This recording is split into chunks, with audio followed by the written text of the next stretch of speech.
Ernakulam Angamaly major അതിരൂപതയിലെ പ്രശ്നങ്ങൾക്ക് ഒരു ശാശ്വതമായ പരിഹാരം ഉണ്ടാക്കണമെന്ന ആവശ്യവുമായി ജൂൺ 5-ാം തീയതി മേജർ ആർച്ച് ബിഷപ്പിന്റെ വികാരി arch bishop Pamplany major arch ബിഷപ്പിന്റെ അധ്യക്ഷതയിൽ പ്രസ്ബിറ്ററൽ കൗൺസിൽ കൂടുവാൻ ഉത്തരവിറക്കുകയുണ്ടായി. എന്നാൽ ഏത് വിധേനയും ഈ ഒരു നീക്കത്തെ തടയും എന്ന് വെല്ലുവിളിച്ചുകൊണ്ടാണ് സഭാസ്നേഹികൾ എന്ന് സ്വയം വിശേഷിപ്പിക്കുന്ന ഒരു കൂട്ടർ ഒരുങ്ങിയത്.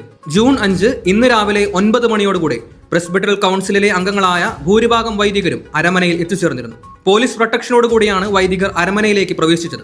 വൈദിക സമിതിയുടെ സെക്രട്ടറി ബഹുമാനപ്പെട്ട മുണ്ടാടനശ്ശൻ അരമനയുടെ മുൻപിലെത്തിയപ്പോൾ സഭാസ്നേഹികളെന്ന് സ്വയം അവകാശപ്പെടുന്ന ഒരു കൂട്ടർ അച്ഛന്റെ വാഹനത്തെ വളയുകയും അസഭ്യം പറയുകയും കാറിൽ നിന്നും പുറത്തിറങ്ങുവാൻ സാധിക്കാതെ അച്ഛൻ തിരിച്ചു പോവുകയാണ് ചെയ്തത്. ഈ സാഹചര്യം പോലീസ് ഉദ്യോഗസ്ഥരെ വിളിച്ചറിയിച്ചപ്പോൾ തിരികെ വന്നോളൂ, സംരക്ഷണം ഉറപ്പാക്കാം എന്നാണ് അറിയിച്ചത്. മുണ്ടാടനച്ചൻ വീണ്ടും അരമനയിലേക്ക് എത്തിച്ചേരുകയും പോലീസ് സംരക്ഷണത്തോടെ മീറ്റിംഗിനായി പ്രവേശിക്കുകയും ചെയ്തു. പ്രസ്ബിറ്ററൽ കൗൺസിലിലുള്ള മറ്റ് 3 വൈദികർ അവിടെ എത്തിയപ്പോൾ ഇതുപോലെ തന്നെയാണ് സഭാസ്നേഹികളെന്ന് സ്വയം അവകാശപ്പെടുന്ന ഇക്കൂട്ടർ അവരോടും പെരുമാറിയത്. കേട്ടാൽ അറയ്ക്കുന്ന രീതിയിലുള്ള അസഭ്യവർഷം ഇപ്പോഴും തുടരുകയാണ്. സംഘർഷം സൃഷ്ടിക്കുക എന്ന ഒറ്റ ഉദ്ദേശത്തോടു കൂടിയാണ് ഇക്കൂട്ടർ ഇറങ്ങിത്തിരിച്ചിരിക്കുന്നത്. സംഘർഷമുണ്ടാക്കാൻ ശ്രമിച്ച സ്ത്രീകളടക്കം 50ഓളം സഭാസ്നേഹികളെ പോലീസ് വാഹനത്തിൽ കയറ്റി നീക്കം ചെയ്തു. തങ്ങൾ ട്രിപ്പ് പോവുകയാണ് എന്നാണ് പോലീസ് വാഹനത്തിലുണ്ടായിരുന്ന ഒരു വ്യക്തി പറഞ്ഞത്. ഇതെല്ലാം നയിക്കാനായി ക്രിമിനൽ കൂരിയ തലവൻ ഫാദർ ജോഷി പുതുവ അരമനയുടെ മുൻപിൽ തന്നെ നിലയുറപ്പിച്ചിരുന്നു. സംഘർഷമുണ്ടാക്കാൻ ശ്രമിച്ച ഇക്കൂട്ടർക്കെതിരെ പലതവണയായി പോലീസ് ലാത്തി പ്രയോഗിച്ചു.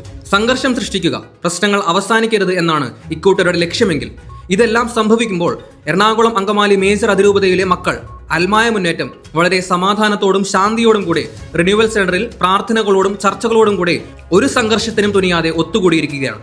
മേജർ ആർച്ച് ബിഷപ്പും ആർച്ച് ബിഷപ്പ് പാംബ്ലാനിയുടെയും നേതൃത്വത്തിലുള്ള പ്രസ്ബിറ്ററൽ കൗൺസിൽ ആരംഭിച്ചു കഴിഞ്ഞു. നിലവിൽ സഭാസ്നേഹികൾ എന്ന് വാദിക്കുന്ന ഇക്കൂട്ടർ ബസിലിക്കയുടെ അകത്തും പുറത്തുമായി തമ്പടിച്ചിരിക്കുകയാണ്. വളരെ ശുഭാപ്തി വിശ്വാസത്തോടു കൂടിയാണ് അതിരൂപത മക്കൾ പ്രാർത്ഥനയോടും സമാധാനത്തോടും കൂടെ ഈ മീറ്റിംഗിന് ഉറ്റുനോക്കുന്നത്. ഈ മീറ്റിംഗിലും അതിരൂപത മക്കളെ ചതിക്കാനാണ് മെത്രാൻമാർ ആഗ്രഹിക്കുന്നതെങ്കിൽ റിന്യൂവൽ സെന്ററിൽ ഒത്തുകൂടിയിരിക്കുന്ന 1000ഓളം വരുന്ന അതിരൂപത മക്കൾ അരമനയുടെ മുമ്പിലേക്ക് എത്തിച്ചേരും. ഇത് പ്രശ്നങ്ങൾ കൂടുതൽ സങ്കീർണമാകാൻ കാരണമാകും.